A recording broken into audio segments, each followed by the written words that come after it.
दक्षिण भारत की प्रमुख नदियां। स्वर्णरेखा नदी। स्वर्णरेखा नदी का उद्गम झारखंड राज्य के रांची जिले में स्थित नगड़ी गांव छोटा नागपुर पठार से होता है। अपने शुरुआती सफर में ये रांची पठार से होकर बहती है, जहां इस पर प्रसिद्ध हुंड्रू जलप्रपात बनता है। रांची से आगे बढ़ते हुए ये नदी झारखंड के सरायकेला खरसावां जिले में प्रवेश करती है, जहां चांडिल बांध स्थित है। इसके बाद यह पूर्वी सिंहभूम जिले से होकर गुजरती है और जमशेदपुर व घाटशिला जैसे प्रमुख क्षेत्रों को सींचते हुए झारखंड की सीमा पार करती है। झारखंड की सीमा छोड़ते ही नदी पश्चिम बंगाल राज्य में प्रवेश करती है। यहाँ यह मुख्य रूप से झाड़ग्राम और पश्चिम मेदिनीपुर जिलों के मैदानी हिस्सों से होते हुए दक्षिण पूर्व दिशा में लगभग 64 किलोमीटर तक बहती है। पश्चिम बंगाल के बाद यह नदी दक्षिण की ओर मुड़कर ओडिशा राज्य में प्रवेश करती है। ओडिशा में यह सबसे पहले मयूरभंज जिले के उत्तरी भाग से गुजरती है और फिर बालासोर जिले के तटीय इलाकों में प्रवाहित होती है। अंत में बालासोर जिले में कीर्तनिया तालसारी के समीप बहते हुए यह नदी सीधे बंगाल की खाड़ी में जाकर समाहित हो जाती है। इस प्रकार नगड़ी से शुरू होकर बंगाल की खाड़ी तक का इसका पूरा सफर लगभग 395 किलोमीटर का है। वैतरणी नदी। वैतरणी नदी का उद्गम ओडिशा राज्य के क्योंझर केंदुझर जिले में स्थित गोनासिका गुप्तगंगा पहाड़ियों से होता है। अपने शुरुआती सफर में यह क्योंझर के पहाड़ी और पठारी क्षेत्रों से होकर तीव्र गति से बहती है। क्योंझर से आगे बढ़ते हुए ये नदी मयूरभंज और भद्रक जिलों की प्राकृतिक सीमाओं का निर्धारण करते हुए दक्षिण पूर्व दिशा की ओर प्रवाहित होती है। इसके बाद यह नदी ऐतिहासिक एवं धार्मिक महत्व वाले जाजपुर जिले के मैदानी भाग में प्रवेश करती है। जाजपुर शहर इसी नदी के तट पर बसा हुआ एक प्रमुख सांस्कृतिक केंद्र है। जाजपुर से आगे बढ़कर ये नदी केंद्रपाड़ा जिले के तटीय मैदानी इलाकों में पहुंचती है, जहां ये अपने डेल्टा क्षेत्र का निर्माण करना शुरू करती है। अंत में केंद्रपाड़ा और भद्रक की सीमा पर धामरा के पास ये ब्राह्मणी नदी के मुहाने से जुड़ती है और बंगाल की खाड़ी में जाकर समाहित हो जाती है। गोनासिका से बंगाल की खाड़ी तक का इसका कुल सफर लगभग 360 किलोमीटर का है। ब्राह्मणी नदी। ब्राह्मणी नदी का निर्माण मुख्य रूप से दो अलग अलग नदियों के संगम से होता है। पहली शंख नदी, जो झारखंड के गुमला जिले लुपंगपट गांव से निकलती है, और दूसरी दक्षिण कोयल नदी, जो झारखंड के रांची जिले नगड़ी गांव पिस्का से निकलती है। जब ये दोनों नदियां बहते हुए ओडिशा राज्य के सुंदरगढ़ जिले में स्थित वेदव्यास राउरकेला नामक स्थान पर आपस में मिलती हैं, तब इन दोनों की संयुक्त धारा को ब्राह्मणी नाम मिलता है। उत्पत्ति के बाद ये ब्राह्मणी नदी सुंदरगढ़ जिले से दक्षिण पूर्व दिशा में बहती हुई देवगढ़ जिले के पहाड़ी और वनाच्छादित क्षेत्रों से होकर गुजरती है। इसके बाद नदी अनुगुल जिले में प्रवेश करती है, जो इसके प्रवाह का एक महत्वपूर्ण हिस्सा है। इसी जिले में ब्राह्मणी नदी पर प्रसिद्ध रेंगाली बांध, रेंगाली दम और बहुउद्देशीय परियोजना का निर्माण किया गया है। अनुगुल से आगे बढ़ते हुए ये नदी ढेंकनाल जिले के उपजाऊ मैदानी इलाकों से गुजरती है और फिर जाजपुर जिले के तटीय मैदानों में प्रवेश करके कई वितरिकाओं डिस्ट्रीब्यूटरीज में बंटने लगती है। जाजपुर से निकलकर यह नदी केंद्रपाड़ा जिले के तटीय क्षेत्रों में प्रवाहित होती है। इसी नदी के डेल्टा और मुहाने के पास भारत का प्रसिद्ध भीतरकनिका राष्ट्रीय उद्यान मैंग्रोव पारिस्थितिकी तंत्र स्थित है। अंत में केंद्रपाड़ा और भद्रक की सीमा पर धामरा के समीप ये वैतरणी नदी की शाखाओं के साथ मिलकर एक बड़ा मुहाना बनाती है और बंगाल की खाड़ी में समाहित हो जाती है। शंख और दक्षिण कोयल के संगम वेदव्यास से समुद्र तक इसका संपूर्ण प्रवाह लगभग 799 किलोमीटर लंबा है। महानदी। महानदी का उद्गम छत्तीसगढ़ राज्य के धमतरी जिले में स्थित सिहावा पहाड़ियों फरसिया गांव से होता है। अपने शुरुआती सफर में ये उत्तर दिशा की ओर बहती है और धमतरी के बाद कांकेर जिले के सीमावर्ती हिस्से से गुजरते हुए बालोद और रायपुर जिलों के मैदानी क्षेत्रों को सींचती है। रायपुर से आगे बढ़कर ये नदी उत्तर पूर्व दिशा में बहते हुए महासमुंद और बलौदाबाजार जिलों की सीमा से होकर गुजरती है। बलौदाबाजार जिले के शिवरी नारायण के पास इसमें बाईं ओर से इसकी सबसे बड़ी सहायक नदी शिवनाथ सियोनाथ आकर मिलती है। इसके बाद नदी पूर्व की ओर मुड़ती है। बलौदाबाजार से आगे ये जांजगीर चंपा जिले से गुजरती है, जहां हसदेव नदी इसमें मिलती है, और फिर रायगढ़ जिले में प्रवेश करती है, जहां इसमें मांड और इब जैसी नदियां मिलती हैं। रायगढ़ जिले को पार करते ही ये छत्तीसगढ़ की सीमा को छोड़ देती है। छत्तीसगढ़ की सीमा पार कर महानदी ओडिशा राज्य में प्रवेश करती है। ओडिशा में इसका पहला पड़ाव झारसुगुड़ा और संबलपुर जिला है, जहां संबलपुर में इस पर विश्व प्रसिद्ध हीराकुड बांध हीराकुद दम निर्मित है। संबलपुर से निकलकर ये सुबर्णपुर सोनपुर जिले में पहुंचती है, जहां इसमें दाएं तट से तेल और ओंग नदियां मिलती हैं। सुबर्णपुर से आगे बहती हुई ये नदी बौद्ध जिले और अनुगुल जिले के दक्षिणी हिस्सों से होकर गुजरती हैं। इसके बाद ये नयागढ़ जिले में प्रवेश करती है, जहां ये पूर्वी घाट की पहाड़ियों को काटकर 64 किलोमीटर लंबा प्रसिद्ध सटकोशिया गौज बनाती है। नयागढ़ से निकलकर नदी कटक जिले के मैदानी हिस्से नराज में प्रवेश करती है। यहाँ से इसका विशाल डेल्टा क्षेत्र शुरू होता है और ये कई शाखाओं जैसे काठजोड़ी, बिरूपा, देवी में विभाजित हो जाती है। अंत में ये जगतसिंहपुर और केंद्रपाड़ा जिलों के तटीय मैदानों में बहते हुए पारादीप के समीप सीधे बंगाल की खाड़ी में समाहित हो जाती है। प्रमुख सहायक नदियाँ। बाएं तट की नदियाँ शिवनाथ, हसदेव, मांड, इब। दाएं तट की नदियाँ जोंक, ओंग, तेल, पेरी। गोदावरी नदी। गोदावरी नदी का उद्गम महाराष्ट्र राज्य के नासिक जिले में स्थित त्र्यंबकेश्वर से होता है। ये पश्चिमी घाट की सह्याद्री पर्वत श्रृंखला में समुद्र तल से लगभग 1067 मीटर की ऊंचाई से निकलती है। गोदावरी नदी अपने उद्गम के बाद महाराष्ट्र के नासिक जिले से पूर्व की ओर बहना शुरू करती है।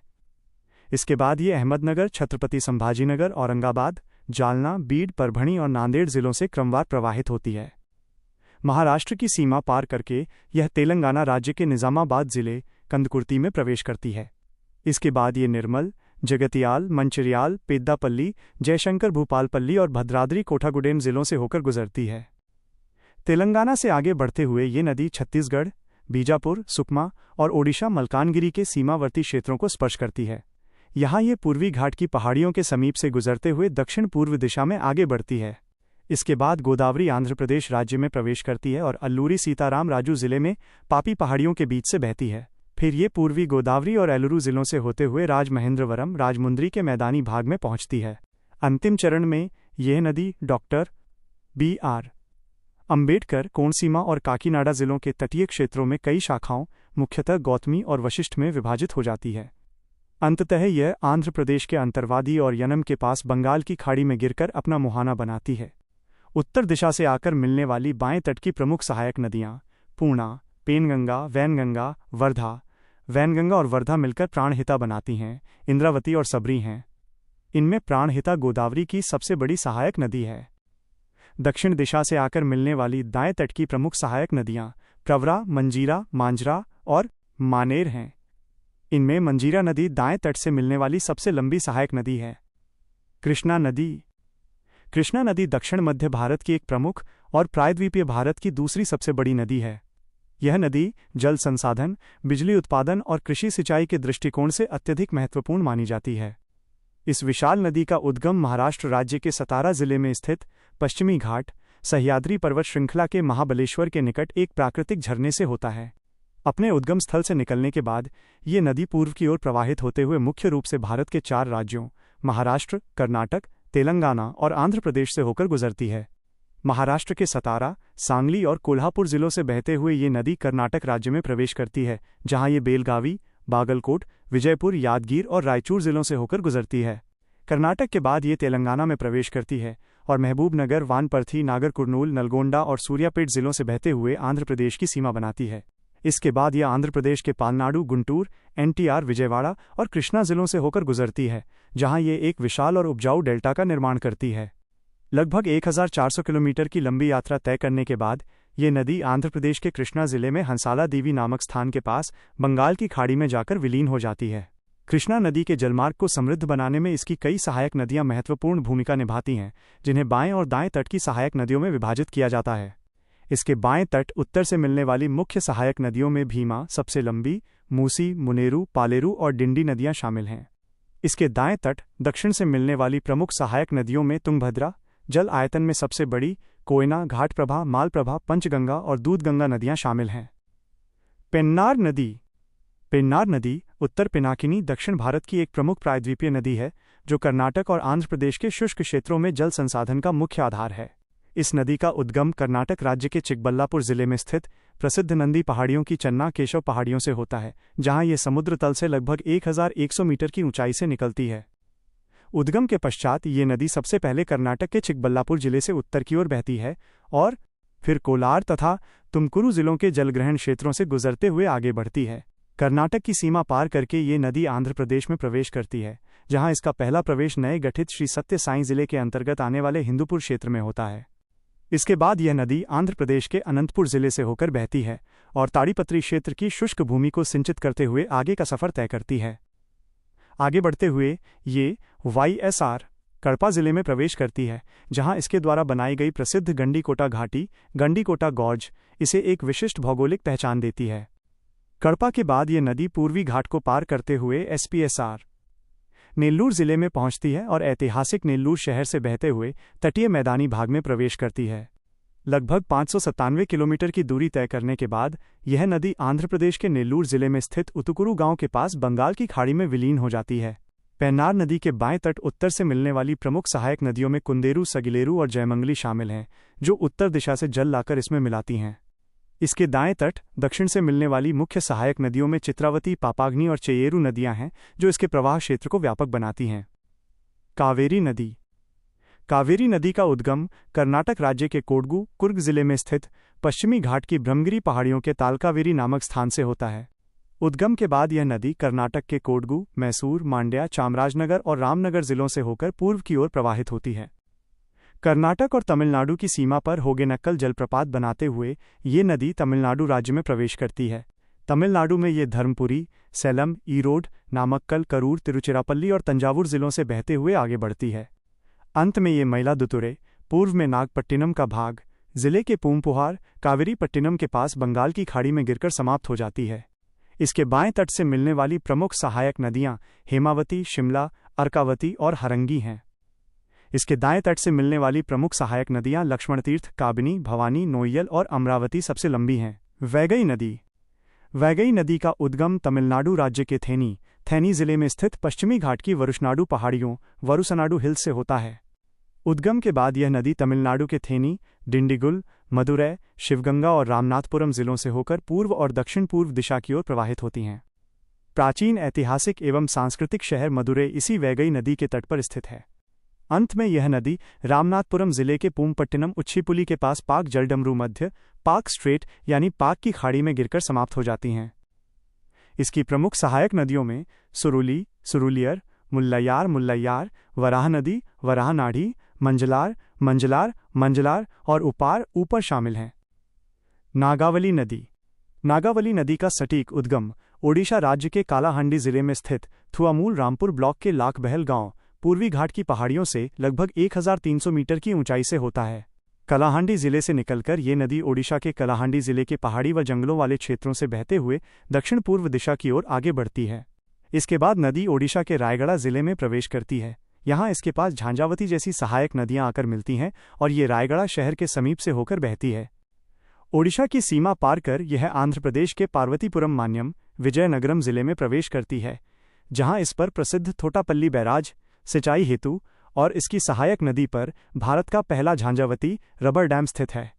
आगे बढ़ते हुए यह आंध्र प्रदेश के श्रीकाकुलम जिले में बहती है, जहां इस पर नारायणपुरम बैराज बना हुआ है, जो स्थानीय कृषि और पेयजल आपूर्ति के लिए अत्यंत महत्वपूर्ण है।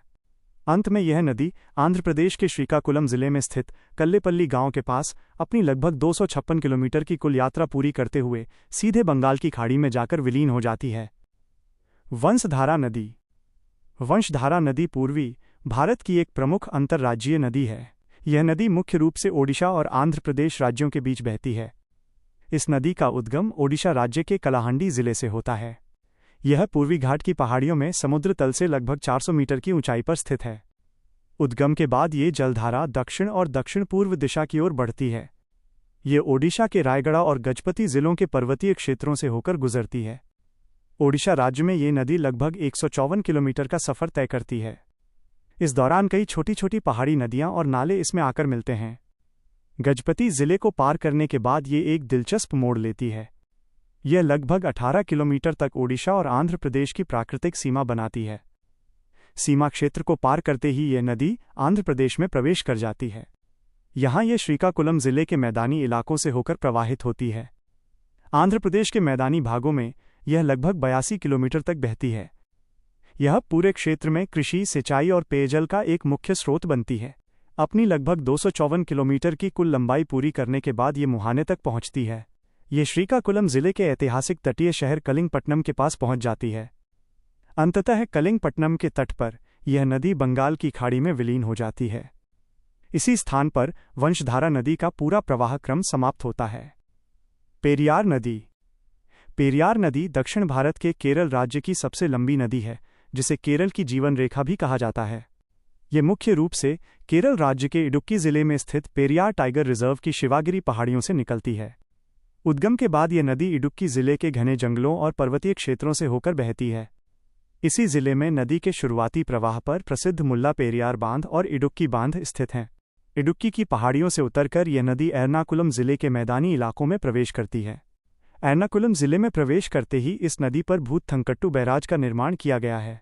आगे बढ़ते हुए एर्नाकुलम जिले के अलवा शहर के पास यह नदी प्राकृतिक रूप से दो प्रमुख शाखाओं में बढ़ जाती है। यहाँ से इसकी एक उत्तरी शाखा मंगलापुझा और दक्षिणी शाखा मार्तंड वर्मा के रूप में बहने लगती है। इसकी उत्तरी शाखा एर्नाकुलम से बहते हुए त्रिश्शूर जिले की दक्षिणी सीमा को स्पर्श करती है। त्रिश्शूर सीमा के पास बहती हुई यह शाखा मुनम्बम नामक स्थान पर सीधे अरब सागर में प्रवेश कर जाती है। इसकी दक्षिणी शाखा एर्नाकुलम के औद्योगिक क्षेत्रों से गुजरती हुई आगे वेम्बनाड झील कोच्चि बैकवाटर्स में गिरती है। अंततः वेम्बनाड झील के माध्यम से इसका जल भी कोच्चि के तट पर अरब सागर में ही विलीन हो जाता है। नर्मदा नदी। नर्मदा नदी प्रायद्वीपीय भारत की 5वीं सबसे लंबी और पूर्व से पश्चिम दिशा में बहने वाली सबसे बड़ी नदी है। ये विंध्याचल और सतपुड़ा पर्वत श्रेणियों के बीच भ्रंश घाटी रिफ्ट वैली से होकर बहती है, जिसकी कुल लंबाई 1312 किलोमीटर है। नर्मदा नदी का उद्गम मध्य प्रदेश के अनूपपुर जिले में स्थित मैकाल पर्वतमाला के अमरकंटक पठार पर नर्मदा कुंड 1048 मीटर ऊंचाई से होता है। उद्गम के तुरंत बाद यह नदी डिंडोरी और मंडला जिलों में प्रवेश करती है, जहां यह घुमावदार रास्तों से होती हुई आगे बढ़ती है। मंडला से आगे बढ़ते हुए यह जबलपुर जिले में प्रवेश करती है, जहां भेड़ाघाट की संगमरमरी चट्टानों के बीच ये प्रसिद्ध धुआंधार जलप्रपात का निर्माण करती है। इसी जिले में इस नदी पर रानी अवंतीबाई लोधी सागर परियोजना बरगी बांध स्थित है, जो नर्मदा की पहली प्रमुख बहुउद्देशीय परियोजना है। जबलपुर के बाद नर्मदा नदी नरसिंहपुर और रायसेन जिलों की सीमाओं को स्पर्श करती हुई आगे बढ़ती है। आगे चलकर ये नर्मदापुरम होशंगाबाद जिले में प्रवेश करती है, जहां प्रसिद्ध सेठानी घाट स्थित है और तवा नदी जैसी प्रमुख सहायक नदी इसमें आकर मिलती है। नर्मदापुरम से पश्चिम की ओर बढ़ते हुए नदी सीहोर और हरदा जिलों से गुजरती है। इसके बाद ये देवास और खंडवा पूर्वी निमाड़ जिले की सीमा पर पहुंचती है, जहां बहुउद्देशीय इंदिरा सागर परियोजना, पुनासा बांध और ओंकारेश्वर बांध परियोजना जल विद्युत व सिंचाई हेतु स्थित हैं। खंडवा से आगे बढ़ते हुए ये खरगोन पश्चिमी निमाड़ जिले में प्रवेश करती है, जहां प्रसिद्ध ऐतिहासिक महेश्वर घाट स्थित है और नदी पर महेश्वर जलविद्युत परियोजना निर्मित है। इसके पश्चात ये नदी धार, बड़वानी और अलीराजपुर जिलों से गुजरते हुए मध्य प्रदेश की सीमा को पार करती है। मध्य प्रदेश के बाद नर्मदा नदी महाराष्ट्र के नंदुरबार जिले में प्रवेश करती है। यह महाराष्ट्र में मुख्यतः मध्य प्रदेश, महाराष्ट्र और महाराष्ट्र गुजरात की प्राकृतिक सीमा बनाते हुए लगभग 74 किलोमीटर का मार्ग तय करती है। महाराष्ट्र की सीमा पार कर नर्मदा नदी गुजरात राज्य के नर्मदा राजपीपला जिले में प्रवेश करती है। इसी जिले के केवड़िया एकता नगर में भारत की सबसे बड़ी जल संसाधन परियोजनाओं में से एक सरदार सरोवर बांध स्थित है, जिसके पास विश्व की सबसे ऊंची प्रतिमा स्टैच्यू ऑफ यूनिटी बनी हुई है। गुजरात में नर्मदा जिला छोटा उदयपुर और वडोदरा के सीमावर्ती क्षेत्रों से होती हुई भरूच जिले के मैदानी भाग में प्रवेश करती है। अंत में ये भरूच शहर के पास खंभात की खाड़ी अरब सागर में समाहित हो जाती है, जहां ये डेल्टा न बनाकर ज्वारनदमुख एस्टुअरी का निर्माण करती है। नर्मदा नदी के बाएं तट से आकर मिलने वाली मुख्य सहायक नदियों में तवा सबसे लंबी सहायक, बंजर, शेर, शक्कर, दुधी और गंजाल प्रमुख हैं। वहीं इसके दाएं तट से हिरण, ओरसंग, करना और कोलार नदियां आकर नर्मदा में मिलती हैं। तापी नदी। ताप्ती नदी प्रायद्वीपीय भारत में पूर्व से पश्चिम दिशा में बहने वाली दूसरी सबसे बड़ी और अत्यंत महत्वपूर्ण नदी है। ये भी नर्मदा नदी की भांति सतपुड़ा पर्वत श्रेणी के दक्षिण में एक भ्रंश घाटी रिफ्ट वैली में बहती है, जिसकी कुल लंबाई लगभग 724 किलोमीटर है। तापी नदी का उद्गम मध्य प्रदेश के बैतूल जिले में स्थित सतपुड़ा की पहाड़ियों के मूलताप्ती नामक स्थान से होता है। ये समुद्र तल से लगभग 752 मीटर की ऊंचाई पर स्थित है। उद्गम के बाद यह नदी बैतूल जिले के पठारी क्षेत्रों से गुजरती हुई पश्चिम दिशा की ओर बढ़ती है। इसी जिले में इस नदी पर पारसडोह बांध निर्मित है। बैतूल से आगे बढ़कर यह मध्य प्रदेश के बुरहानपुर जिले में प्रवेश करती है। बुरहानपुर का ऐतिहासिक शहर इसी नदी के तट पर बसा हुआ है। मध्य प्रदेश की सीमा पार कर तापी नदी महाराष्ट्र राज्य में प्रवेश करती है। ये महाराष्ट्र के अमरावती, अकोला, बुल्ढाणा, जलगांव और धुले जिलों से होकर बहती है। महाराष्ट्र के जलगांव जिले में तापी की सबसे प्रमुख सहायक नदी पूर्णा नदी आकर इसमें मिलती है। इसी क्षेत्र में इस पर हथनूर बांध निर्मित है। महाराष्ट्र से आगे बढ़ते हुए यह नदी नंदुरबार जिले से गुजरती हुई गुजरात राज्य की सीमा में प्रवेश करती है। गुजरात में प्रवेश करते ही ये तापी जिले में बहती है, जहां इस पर प्रसिद्ध उकाई बांध, उकाई बहुउद्देशीय परियोजना और काकरापार परमाणु ऊर्जा संयंत्र बैराज स्थित हैं। इसके पश्चात ये नदी सूरत जिले में प्रवेश करती है, जहां भारत का प्रमुख औद्योगिक और कपड़ा शहर सूरत इसी के तट पर स्थित है। अंत में तापी नदी सूरत जिले में डुमास के पास खंभात की खाड़ी अरब सागर में समाहित हो जाती है। नर्मदा की तरह तापी नदी भी समुद्र में प्रवेश करते समय डेल्टा नहीं बनाती बल्कि ज्वारनदमुख एस्चुअरी का निर्माण करती है। तापी नदी के बाएं तट से आकर मिलने वाली प्रमुख सहायक नदियों में पूर्णा, सबसे मुख्य, गिरना, बोरी, पांजरा और अमरावती नदियां शामिल हैं। वहीं इसके दाएं तट से आकर मिलने वाली मुख्य सहायक नदियों में अनेर, अरुणावती और गुमाई नदियां प्रमुख हैं। माही नदी। माही नदी पश्चिमी भारत की एक प्रमुख और अद्वितीय नदी है, जो भारत की एकमात्र ऐसी नदी है जो कर्क रेखा 23.5 डिग्रीज को 2 बार काटती है। इसकी कुल लंबाई लगभग 583 किलोमीटर है। माही नदी का उद्गम मध्य प्रदेश के धार जिले में स्थित विंध्याचल पर्वत श्रेणी की अमझोरा पहाड़ियों के पास महद झील से होता है। उद्गम के पश्चात ये नदी मध्य प्रदेश के धार, झाबुआ और रतलाम जिलों से होकर उत्तर पश्चिम दिशा में प्रवाहित होती है। मध्य प्रदेश की सीमा पार कर यह नदी उत्तर दिशा की ओर बढ़ते हुए राजस्थान राज्य के बांसवाड़ा जिले में प्रवेश करती है। बांसवाड़ा जिले में इस नदी पर माही बजाज सागर बांध का निर्माण किया गया है, जो राजस्थान की एक महत्वपूर्ण बहुउद्देशीय जलविद्युत व सिंचाई परियोजना है। बांसवाड़ा के बाद यह नदी डूंगरपुर और प्रतापगढ़ जिलों की सीमाओं को स्पर्श करते हुए अंग्रेजी के यू आकार में दक्षिण की ओर मुड़ जाती है। डूंगरपुर जिले के बेणेश्वर नामक स्थान पर माही, सोम और जाखम नदियों का पवित्र त्रिवेणी संगम होता है, जहां प्रसिद्ध बेणेश्वर मेला, आदिवासियों का कुंभ लगता है।